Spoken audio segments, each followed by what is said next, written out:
할렐루야. 4월 24일 월요일 새벽 기도를 시작하겠습니다.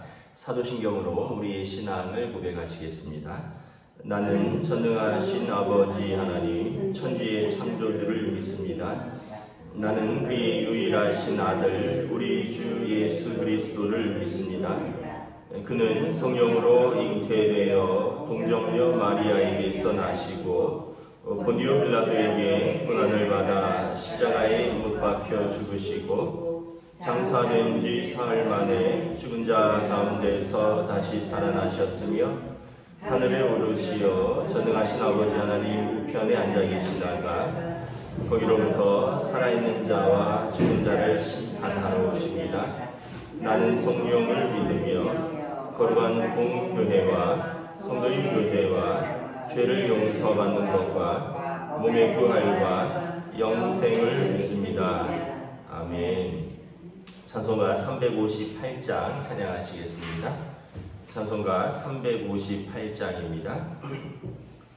주의 진리 위해 십자가 근기 하늘 높이 들고서 주의 군사대 영맹스럽게 찬송하며 나가세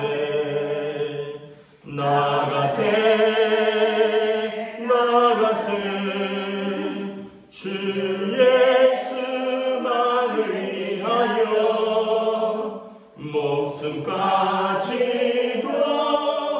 바치고 싸움터로 나가세. 원수들이 비록 강할지라도 주의 군기 붙잡고 주의 진리 위해 용기 다하여 분발하여 싸우세. 나가세 주 예수만을 위하여 목숨까지도 바치고 싸움터로 나가세. 산과 들과 바다 가는 곳마다 주의 군기 날리며 반갑고도 기쁜 승리의 소식 온 세상에 전하세. 나가세 주 예수만을 위하여 목숨까지도 바치고 싸움터로 나가세. 원수들은 이미 예수의 손에 하나 없이 패하고 주의 군기만이 영광스럽게 온누리에 날리세.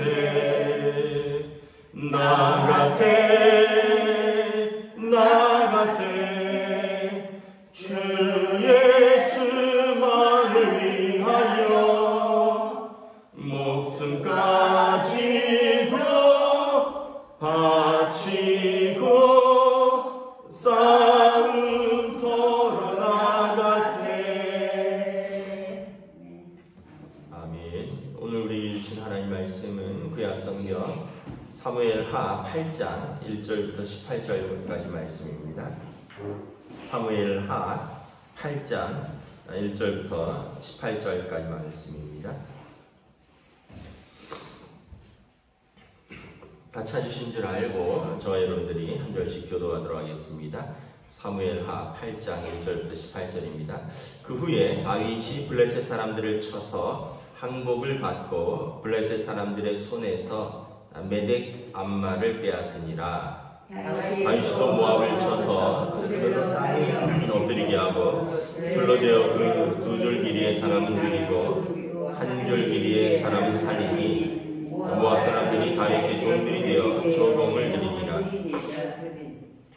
르홉의 아들 소바왕 하닷에셀이 자기 권세를 회복하려고 유브라데 강으로 갈 때 다윗이 그를 쳐서 그에게서 마병 1700명과 보병 2만 명을 사로잡고 병거 100대의 말만 남기고 다윗이 그 외의 병거의 많은 발에 힘줄을 끊었더니 다메섹의 아람 사람들이 소바왕 하닷에셀을 도우러 온지라 다윗이 아람 사람 2만 2천 명을 죽이고 다윗이 다메섹 아람의 수비대를 두매 아람 사람이 다윗의 종이 되어 조공을 바치니라.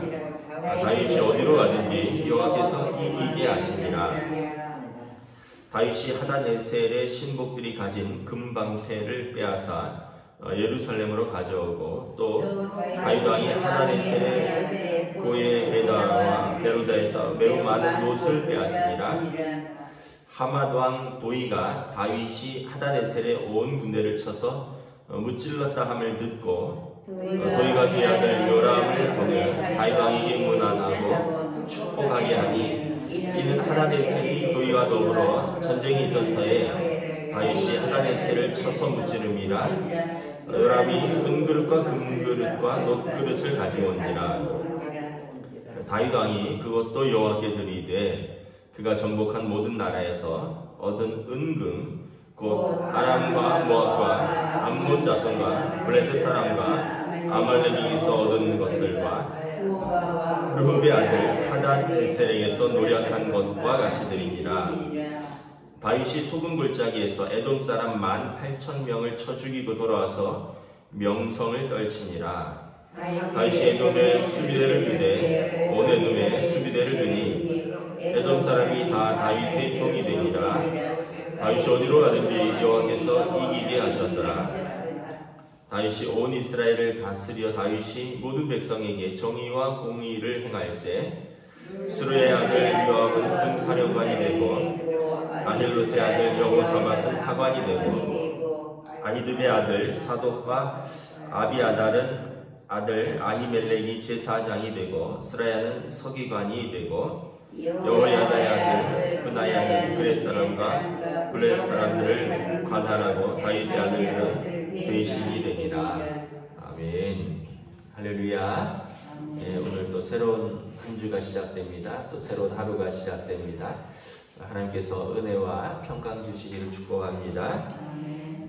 오늘 다윗 이제 왕이 이제 많은 주변 나라들을 무찌르고 그리고 이제 많은 나라들로부터 조공을 받고 이런 내용들이 나옵니다. 6절에 보면 다윗이 다메섹 아람의 수비대를 두매 아람 사람이 다윗의 종이 되어 조공을 바치니라. 다윗이 어디로 가든지 여호와께서 이기게 하시니라. 그러니까 이 모든 어떤 전쟁의 승리는 하나님께서 그와 함께 하셨다라는 의미인데 다윗 왕은 이제 우리로 말하면 광개토 대왕 같은 왕입니다. 가장 땅을 넓히고 가장 강력한 왕. 솔로몬 왕이 이제 가장 지혜로운 왕이었다면 다윗 왕은 어떻게 보면 이제 이스라엘에게 그 2대 왕이죠. 사울 왕이 초대 왕이고, 근데 이제 사울 왕은 좀 하나님과의 관계에서 불순종하고 하나님이 그를 버리셨다면 다윗 때에는 그 예루살렘 성을 세웠고 그 성을 다윗성이라고 하고 시온성이라고 했고, 그리고 다윗 왕 때 이스라엘 사람들이 가장 편안하게 살 수 있었고, 왜냐하면 블레셋이라든가 지금 여기 각종 나라들이 보면 지금으로 말하면 요르단, 레바논, 시리아 이 나라들과 다 싸워서 이기고 그 땅을 넓혔다라는 거거든요. 그러니까 지금 이제 우리로 말하면 지금 북한뿐만 아니라 광개토대왕 압록강 넘어서 중국까지 이렇게 진출해서 땅을 넓혔던 것처럼 다윗 왕 시대에 이스라엘이 가장 부강한 때였습니다. 땅도 넓고 또 가장 강력하고 힘이 있고 나라도 부유하고 백성들이 평안하고. 그래서 사람들이 물론 이제 사무엘하 7장에서 이스라엘의 그 메시아 언약, 하나님께서 나단 선지자를 통하여 다윗과 맺은 언약, 이스라엘을 다윗의 자손을 통하여 영원히 나라를 세우겠다는 그 메시아 언약을 붙들고 있지만 항상 다윗 왕을 그리워합니다. 그래서 이스라엘의 깃발은 이제 이스라엘의 국기는 다윗의 별입니다. 여러분 보셨을 거예요. 흰 바탕에 별이 하나 그려져 있습니다. 이 다윗의 별입니다. 그리고 지금도 시오니즘이라 그러는데 흩어져 있는 이제 이스라엘 사람들이 우리가 시온성으로 돌아가리라. 다윗성입니다. 거기가 예루살렘이죠. 예루살렘은 평강의 성이라는 뜻입니다. 다시 말하면 나라를 빼앗겼고 그래서 바벨론으로 이제 포로로 잡혀갔고 그 이후에 귀환을 제대로 하지 못했습니다. 1차, 2차, 3차 귀환이 있었지만 예루살렘으로 돌아오지 못하고 유대인들이 이제 온 유럽에 흩어져서 살았죠. 아시아, 유럽, 아프리카, 뭐 인도까지 다 뿔뿔이 전 세계로 흩어졌습니다. 우리나라에도 조금 들어왔다 그러는데 워낙 우리나라는 뭐 중국 사람들도 그렇고 우리나라는 텃세가 심해서 우리나라에서는 잠깐 들어왔다가 다시 나갔다 그러더라고요. 왜냐하면 우리나라에 여러분 뭐 수백 년 전, 수천 년 전에 유대인이 왔다가 어찌 살 수 있겠습니까? 우리나라 사람들이 얼마나 단일 민족도 우리나라 사람들이 얼마나 좀 독한 면이 있거든요. 그러니까 뭐 전 세계에 보면 여러분 차이나타운이라고 해서 중국 사람들이 가면 다 그 지역의 상권을 자리 잡고 거기에 자리를 잡는데 우리나라만 잘 힘을 못 써요. 일본의 차이나타운이 있긴 한데 일본이 아니라 그 인천의 차이나타운이 있긴 한데 중국 사람들도 우리나라에서는 별로 힘을 못 써요. 그만큼 우리나라 사람들이 단일 민족 또 토착 그런 어떤 정신이 있어서 하여튼 유대인이 전 세계로 흩어졌어요. 그 전 세계로 흩어진 유대인들이 무엇을 꿈꾸냐 하면 우리가 다윗의 후손이 오셔서 그의 나라를 회복할 때 우리가 다윗 왕의 성으로 돌아가리라. 그래서 6월절 만찬을 합니다. 세데르라고 6월절 만찬을 하는데 이것은 유대인들이 매년 광복절이죠. 우리로 말하면 광복절, 애굽에서 탈출한 날 6월절 만찬. 올해는 제가 6월절 만찬 세데르에 저도 참석을 했었는데 거기서 보면 맨 마지막에 외치는 기도문이 있습니다. 내년 6월절은 예루살렘에서. 이 사람들 마음은 예루살렘으로 돌아가고 싶은 꿈이 있는 거예요. 우리도 여러분 만약에 우리 6.25 전쟁이라든가 일제강점기라든가 이때 솔직히 뭐 만주, 뭐 소련의 뭐 연해주라든가 어디 뭐 우즈벡이라든가 뭐 그런 쪽으로 어디 많이들 가셨잖아요. 일본도 그렇고. 그리고 이제 거기서 2세대, 지금 3세대, 4세대들까지 살고 있잖아요. 그분들이 잊어버린 분도 있겠지만 그분들의 마음에 할아버지의 고향 또는 뭐 증조 할아버지의 고향 대한민국에 가보고 싶다. 거기서 살고 싶다. 왜냐하면 러시아라든가 어디 동구권에서 사는 그때 일본의 징병으로 끌려간 분들, 그때 일본의 그 대동아 전쟁 때 군인으로 착출되어 간 젊은 분들이 거기서 그냥 산 경우들이 있거든요. 그럼 그분들 마음속에 우리의 고향 대한민국 서울에 가서 살고 싶다 그런 마음들이 왜 없겠습니까? 그 나라는 가난하고 서울은 부유하고 부강하니까. 그런 것처럼 지금도 전 세계에 사는 유대인들의 꿈은 시온성으로 돌아가리라. 시온성은 다윗성이라고 했죠. 하나님께서 다윗의 자손을 통하여 그의 나라를 회복하실 때 우리는 다시 시온성으로 돌아가리라. 이게 시오니즘입니다. 시오니즘. 그래서 지금도 많은 미국의 유대인들이나 유럽의 유대인들이 아주 부유한 유대인들, 이분들은 계속 돈을 보냅니다. 예루살렘으로 돈을 보내서 해외 각국에서 돌아오는 유대인들이 정착할 수 있도록 유대인 정착촌을 만들 수 있도록 돈을 계속 보내고 있죠. 이게 다 어디에 근거하고 있냐면 오늘 본문에 다윗이 어디로 가든지 하나님께서 그와 함께 하셨고 그의 나라가 부강해졌고 그리고 그 나라가 그의 사람들이 평강 속에서 살았더라라는 것입니다. 또 한편 이것은 뭐냐면 하나님께서 다윗과 함께 하신다라는 증거예요. 그 당시 이제 유대인들의 전쟁은 하나님께 속한 것입니다. 전쟁은 하나님께 속한 것.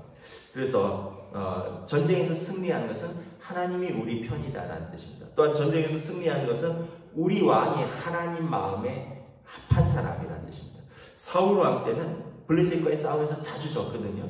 사울 왕 때는 심지어 언약궤도 빼앗겼잖아요. 사울 왕 때는 블레셋 사람들 때문에 쩔쩔맸습니다. 그런데 다윗이 왕이 되고부터는 블레셋은 여러 번 물리쳤고, 뿐만 아니라 이제 그 시리아, 레바논, 지금 요르단 근처에 있는 모든 나라들이 다 다윗에게 패할 뿐만 아니라 다윗에게 조공을 바친다는 것은 전쟁이 졌기 때문에 전쟁 피해 보상금을 지급하는 거거든요.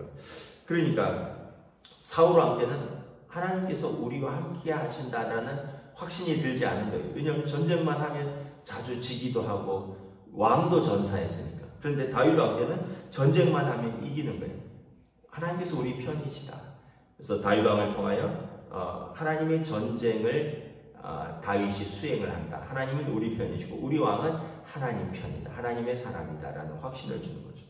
그리고 또 거기에는 많은 용사들이 함께하고 있다는 거예요. 사울 때는 여러분 많은 용사들이 다 도망쳤습니다. 그래서 아둘람에 숨어있는 다윗에게로 찾아왔죠. 사울 왕에게서 같이 정치하다가 언제 죽을지 모르니까 사울 왕 때는 사울에게서 피해서 많은 용사들과 제사장들과 지혜자들이 다 다윗에게로 도망쳤는데, 오늘 보면 다윗에게는 많은 용사들이 있었고 많은 지혜자들이 있었습니다. 이유는 15절에 다윗이 온 이스라엘을 다스릴 때 다윗이 모든 백성에게 정의와 공의로 행했다.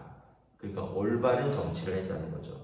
그리고 그 밑에 스루의 아들은 요압은 군사령관이 되고, 아힐롯의 아들 여호사밧은 사관이 되고, 아히두의 아들 사독과 아비아들의 아들 아히멜렉은 제사장이 되고, 사독은 이제 나중에 알게 되겠지만 다윗 시대의 제사장입니다. 나중에 사두개파의 조상입니다. 사독의 계파다 이런 뜻입니다. 사두개파. 그래서 사독의 후손들이 나중에 예수님 시대에 사두개파가 되는데, 이 사람들은 제사장 그룹입니다. 제사장 그룹. 그리고 또 아비아달의 아들 아히멜렉은 제사장이 되고, 아비아달은 다윗이 도망 다닐 때 제사장만 먹는 진설병을 줬다가 그 제사장 가문 70명이 도륙당한 그런 아픈 과거를 안고 있죠. 그리고 그의 아들 아히멜렉 하나 살아남았는데 다윗이 그를 높여서 제사장으로 삼습니다. 그러니까 다윗은 자기에게 은혜를 준 사람들, 자기에게 은혜를 베푼 사람들, 또 자기가 쓸 수 있는 사람들을 정의와 공의로 인재를 고루 등용하는 겁니다. 아주 탕평책을 펼치는 거죠. 자기 사람만 쓰는 것이 아니라 나중에 우리가 알지만 무비보셋이라든가 또 사울 왕 편에 섰던 시바라든가 사울 왕의 신하들도 골고루 씁니다. 이게 정의와 공의죠. 우리나라 정치가 좀 제대로 되려면 우리가 이렇게 사람들을 골고루 써야 돼요. 인재들을 골고루 등용해야 됩니다. 자기 편만 쓰고 이래서는 우리나라는 항상 분열에서 벗어날 수가 없는 거죠. 다윗 왕이 이것을 잘 보여주는 거죠. 또한 우리가 깨달을 수 있는 것은 뭐냐면 우리 삶도 마찬가지입니다. 이것은 어떤 한 역사의 어떤 한 사람의 한 왕의 시대만이 아니라 오늘 우리에게도 우리 삶이, 여러분, 우리 가정이 평안하려면 우리가 하나님 편에 서야 됩니다. 우리가 하나님 앞에 똑바로 서 있으면요, 여러분, 부모들이, 할아버지 할머니가, 아빠 엄마가 하나님 앞에 똑바로 서 있으면 가정도 여러분 평안합니다. 왜냐하면 정의와 공의로 하나님 말씀대로 살려고 노력하는 믿음의 아버지 어머니를 보면서 자녀들이 무엇을 배울 수 있겠습니까? 그리고 그 믿음의 아버지와 어머니의 기도가 하나님 앞에서 어디로 흘러가겠습니까? 근데 이제 우리가 믿음으로 서지 못하면 아버지 어머니가 맨날 무슨 시험 들면 흔들흔들하고 맨날 불화하고, 아버지 어머니가 자기 자신도 믿음으로 서 있지 못하면 우리 아이들이 믿음이 뭐냐, 도대체 믿음으로 산다는 게 뭐냐라는 것에 회의를 가질 거예요. 아니 맨날 교회 다닌다 그러는데, 맨날 시험 든다 그러고, 맨날 교회 다닌다 그러는데 맨날 우리 집은 편한 날이 없고. 그래서 여러분, 우리가 중요합니다. 하나님 앞에서 우리가 다윗처럼 믿음으로 딱 서는 것이 중요합니다. 지금부터라도 저와 여러분들이 우리 가정의 평안과 우리 가정의 은혜를 위해서 믿음으로 서리라 결단하시면 하나님께서 도와주십니다.